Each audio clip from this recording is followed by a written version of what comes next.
That brings us to the roundtable for official introductions. Joining me tonight is my pal John Niyo of the Detroit News and my main man, Pat Caputo. Pat can be found on 97.1 The Ticket. All right, guys, let's talk about this Lions loss today to the Packers, and we'll start right with the O-line and the struggles that they were there. Pat, almost every run for the Lions had a guy getting hit behind the line of scrimmage. It wasn't good.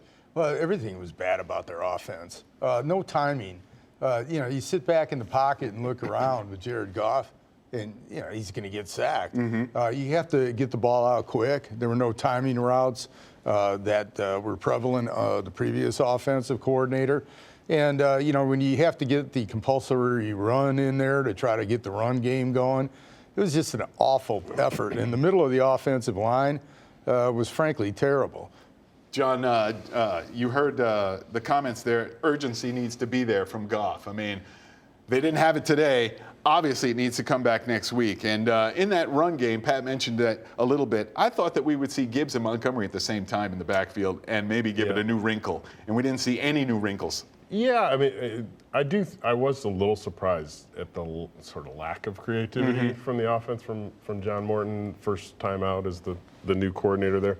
But like Pat said, a lot of things start to look bad when that dominant offensive line that you were used to the last couple of years in particular just wasn't there, especially right in Goff's face. But no, I think there was definitely some miscommunication there a couple times, but they were getting swallowed up. They were getting pushed back into that backfield. And look, that's not the way Jared Goff and that offense is operated. That's true. I have to give the Packers a little credit with how they used Micah Parsons today. Yep. I mean, they kind of moved him all around, and he was one-on-one with a lot of guys. I mean, Mahogany, Ratledge, those guys. And on the end, and he got to Goff one time in this game, Pat.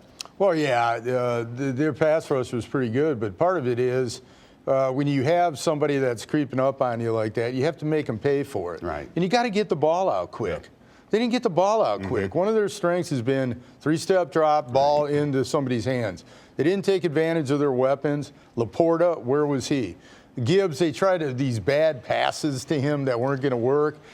They just had no creativity, nothing to counteract the pressure. What you do when you get that is you counteract that and make them pay for that pressure. The Lions have been good at that. Did you see bootleg rollouts? No, I did not. Did you see play action? No, Last year they play action more than they just didn't do what their strength was, and it was a bad offensive performance today. Bad. What about the defense, John, and what we saw? I mean, I thought we would see more from the secondary, and that was sometimes suspect as well. Yeah, it was. I mean, we saw a couple of his highlights. Terrian got beat a couple of times. Now, you don't know how much, like he said, he was injured. Right. At some point on a couple of those. But no, when you don't have a pass rush, those things are going to happen. There was definitely quite a few times you heard Tony Romo on the broadcast talking about, that should have been a coverage sack, and it wasn't. Hutch is getting chipped or nudged or whatever and double teamed sometimes, but where's the rest of the pass rush? That's what everybody's fear was coming to this season, right? Right. Well, you saw it today. And it made Jordan Love look great. I mean, 16 of 22, 188 yards, 2 touchdowns. The QBR was 128.6. I mean, he was hitting 10 different receivers. It looked easy, and I don't like to use that word when we talk about the NFL because nothing is easy. How many points did he give up today? It looked easy. Yeah, no, it wasn't the defense's fault. No, the defense gave up no points. You're correct. And the other part, the defense wasn't good. And everything that everybody feared about the Lions, their offensive line, I'm going to take call after call. We're going to get the pass rush. Pass rush wasn't as good, but the Lions last year brought 6 players, more than any other NFL team. They brought 6 players. Today, when they brought pressure, they picked up every blitz. Yeah. And, every time whatever they were doing, Green Bay guessed right or had it figured out. It wasn't very good. It was almost as if Connor Stallions was on the sidelines for the. I'm kidding. I kid. Now you're going to get called on that. Look, and then look, they hung in there. That defense, I'd say, especially in the after halftime, did probably make some adjustments. Those blitzes were getting picked up on those early touchdown drives. The other thing, like Jordan Love's going to give you a gift or two every game. That's his Achilles heel. He gave him one. Alex Anzalone didn't catch it. Brian Branch did make a great diving interception, but a penalty takes him back. Those are the things that when you're on the road against a really good team, you can't make those kind of mistakes. They made those mistakes. You know, we've talked about the new coordinators coming in and all that. Are we seeing the formation of the new identity that the Lions are going to have this year? You talked about creativity. Are we also going to have to see an increase in maybe rhythm and pacing for this team on both sides of the ball as we go? Rhythm and pacing, playing fast, you know, looking assured of yourself, knowing what you're doing, when you're doing it, how you're doing it, having a plan that actually counteracts what the opposition's doing, adjusting to things in game. I thought defensively they adjusted better than they did offensively to what the circumstances were in the game. But that, look, they have to run the football. And they, you know, look, everything they do offensively and defensively is predicated on running the football. It sets up the pass. It helps their defense. You know, today, running the football was pathetic. Yeah. Okay, that was a bad running game. So whatever fixes they have to make in there should be well. And there's no excuse for it because their best run interior defender plays for Dallas now. Okay, so, you know, they really should have taken advantage of that today. They played with no inspiration. There was no fire. So this is a team that's going to have to get back to what it is emotionally. That wasn't an emotional, hard-charging like game. it when Brian Branch took off the guy's helmet? Oh, did they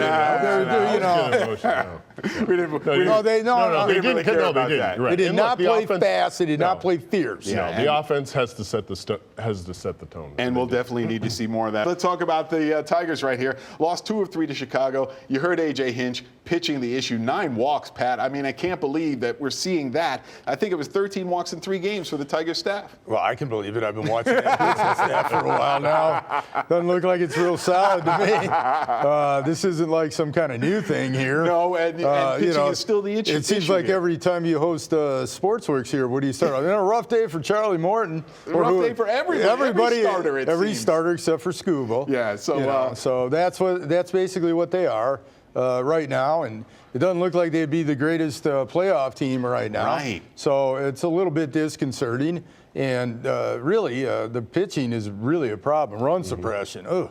Is A.J. Hinch starting to pull his hair out, John? Because I know a lot of fans are probably doing it because even though you got an 8.5 game lead and all that kind of stuff, like Pat said, as soon as you get in the playoffs, it's a whole nother story. Yeah, but it's the same story we had last year. I think I wrote about it earlier this week watching this team.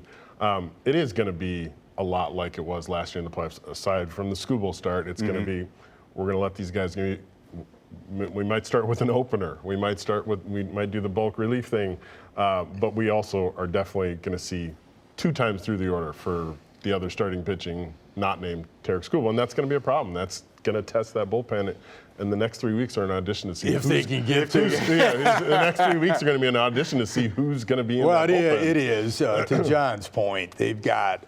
It's like every day at Toledo because I watch those games. It's Ugidi, Lang, Rainey, you name it. I mean, they're rolling these guys out there. Finally, Cobb fell off of the carousel, right? The carousel, but it's like 5 or 6 guys that and they're looking for somebody who's hot to try to bring up again. It's can they continue to do this mix and match with 19 games left? I mean, how many? They're definitely going to do it the rest of the way in the regular season. How long of a leash does he need for these guys? They're definitely going to do it the rest of the regular season. The question is going to be which ones of these guys are you going to trust on that playoff roster?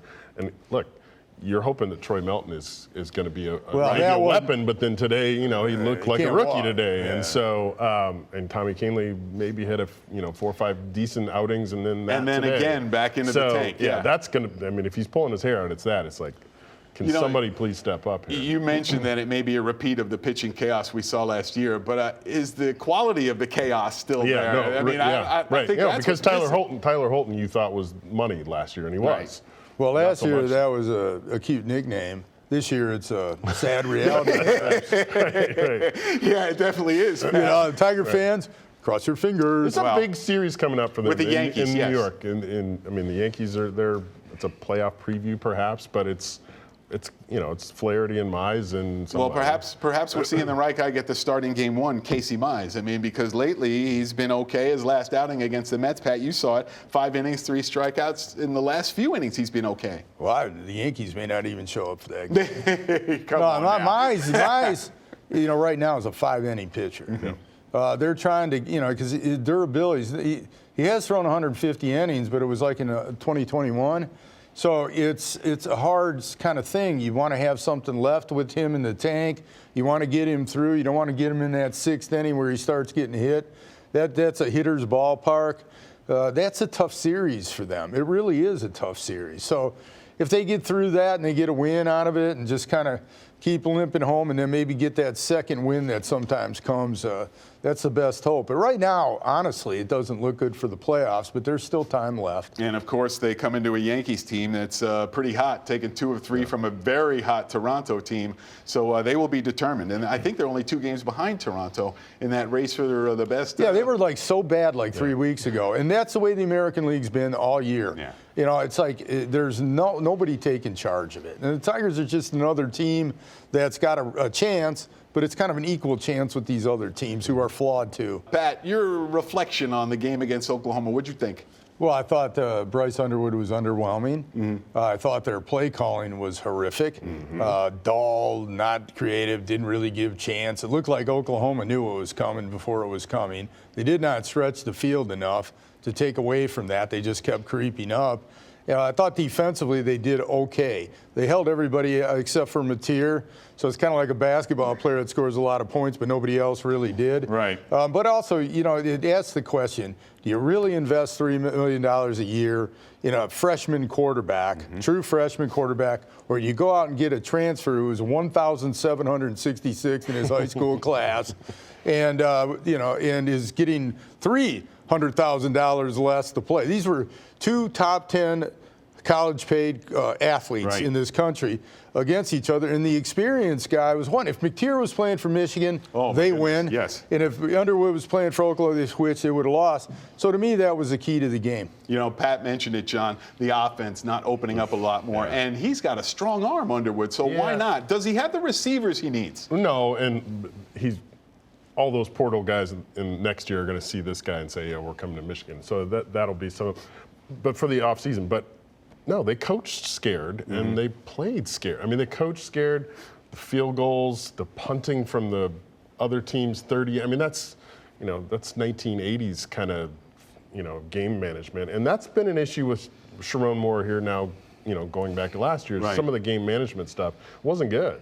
But yeah, I thought they coached scared and the players looked like they were playing not to get beat too badly. And that's not the way you go in and try to win a road game. Is he too much of a, hey, let's get back to the 3 clouds and yeah, I mean, there's some of that. There's some of that. But But, I mean, some of it's just clock management and game management stuff. And then, look, I thought they would unleash Bryce Underwood in the run game. The way Mateer was, Mateer had, how many carries did he have? And it wasn't there. It wasn't there, and it's still like they're protecting him. And, they didn't do that in the first game. I was surprised at how much. Well, he's going to have game. to. Look, he is a prodigious runner. Yeah. So I don't know why they didn't use him more. Right. He had one nice run, and on a scramble, but he just no designed runs, no RPOs. The offensive line was an issue coming into the season. It wasn't fixed in week 1, and it looked even worse, especially after El Hadi went out last. That's going to be an issue all season, probably. Well, we'll see what they can do next week against Central Michigan. Look, if you got Gardner, or not Gardner,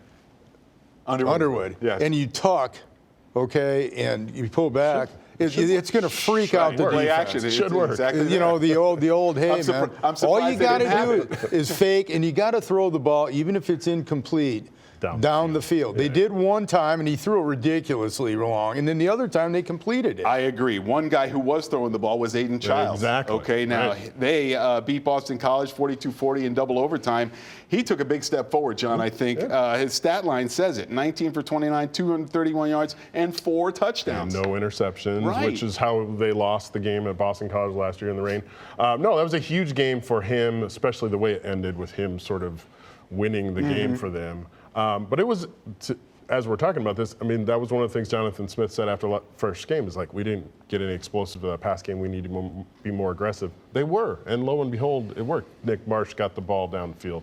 Omari Kelly got the ball, and that played to their strengths. That's what they need to do, keep doing. You know what? I talked about the difference in wide receivers. Pat, Nick Marsh and He's a Omari stud. Kelly, if they were playing with Bryce Underwood, it'd be huge, wouldn't it? Yeah, it would. But I have to give my good friend John Niyo here, because last week I was waxing poetic about Underwood, Yes. and John goes, pulls the old Lee Corso. yeah. Not so fast, my friend. And John was right. I mean, Aiden Childs, I just didn't think he, come on, I want to see it, right? I saw it. Yeah. And it was good to see. And defensively, they got a lot of work to do and all that. But the gap between Michigan and Michigan State is obviously closer than what we anticipated. And that should be a lot more interesting game.